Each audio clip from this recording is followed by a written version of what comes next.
Good day, everyone. For today, we are going to discuss the human person in society. This time, you will learn the mutual relationship between an individual and then the society. In here, you will be able to focus on the effect of one's life to make transformations or improvement with society and also the society as it helps in the development of a human person. We are also being shaped and influenced by our society. Society is defined as the union of men who are united by modes of behavior and share some common interests and values. It is where the members of the society interact with one another, which builds a strong and ideal society, meaning to say, a structured pattern of relationships. A society has been developed through a small unit of community, which refers to a family. Each member has the ability to make development and improvement within himself or herself, which contributes to a more fostered individual which is being helped by the society. As an individual or a member of the society where we belong, we are all free to exercise our own will and respect others, adhering to the standards or norms or laws implemented by the society. People tend to surrender some of their freedom just to have a stable, harmonious relationship among others. Many philosophers believe that our life depends on the social relationship we have with others, with mutual sharing, sincerity, and acceptance.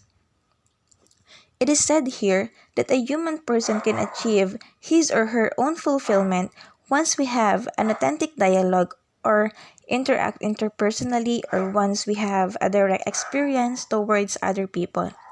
One philosopher said that friends are two bodies with one soul. Meaning to say, although we are different in physical aspects, but there are some situations and instances in our life where we become one or as united as we could be, or there are some aspects of our life that is similar or common to others which pave way to live in a peaceful and harmonious society. So for Watch Tyla, our involvement and collaboration or the way we interact helps in improving and developing oneself or others. It is where we could see if something has changed to a human being or he or she has become a better version of themselves.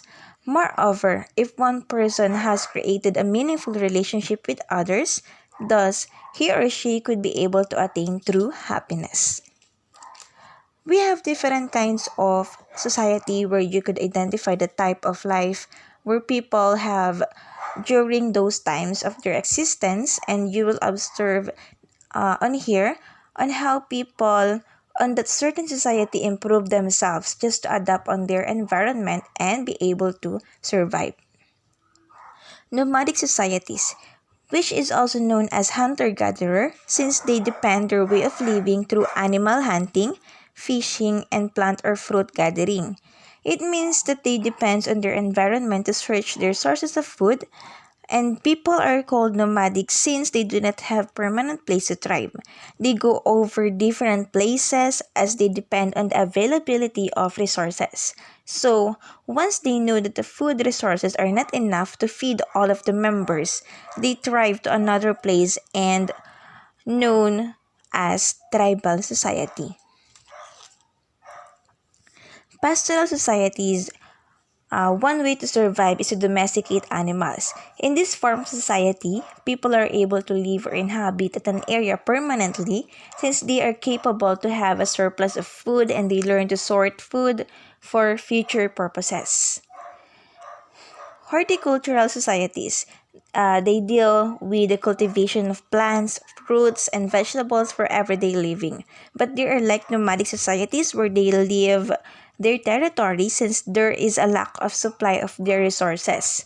That is why they are called mobile society. Agricultural society is where people use permanent tools in order to survive and use temporary tools for agricultural purposes. There is an increase in food supplies since people learn how to adapt with advancement of technology and use it through crop cultivation and raising farm animals. Human settlements had increased and some regions became the center of trade and commerce. The ninth century paved way in order to form a feudal society, which consists of a strict hierarchical systems. Industrial societies shows that the community began to advance and flourish, especially in modes of transportation, which helped them to enhance services in trade and commerce. Factories started to build by the bigger communities to increase food production, and the form of society also introduced the emergence of steam engine.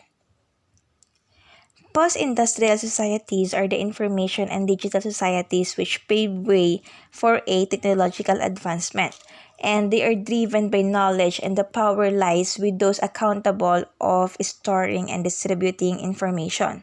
And the social classes are divided by access to education, since without technical skills, people in an information society lack the means of fulfillment. Lastly, the virtual societies, wherein people show common interests, ideas, and beliefs through the virtual world or internet, which is called a social network. We are not being controlled by territorial boundaries and geographical difficulties, since we could possibly communicate with others wherever we are or even how far we are to each other. That shows that this form of society has an improved telecommunication system. A social system is an interaction between two or more persons in delimited situations, which includes family, political party, or other social structures which share common interests and beliefs. We are considered as open system if we have a constant and regular interaction with others. The effects of social systems transformation includes new knowledge, policy making, economic, and technical advancement. One must know himself or herself in order to do good and avoid evil because of ignorance, just to live a good life. Society, according to Plato, is divided into three classes of citizens, where there are common people, which are called artisan class, and then the soldiers as warriors, and the guardians as rulers, where the rulers have the political power and human activities must be in accordance with the law. In traditional societies, the members are mostly peasants. New knowledge and technology helps in making an impact on their way of living. Nowadays, we are being influenced and affected by technological advancement, but we must be responsible enough in considering things in our decisions and choices. We must remember that modernity is not just all about what we have today or about the technologies being developed, but it also talks about on how we are going to take those transformations within our society and be affected with those modernization. That is the end of my discussion. Thank you for listening. Goodbye, everyone.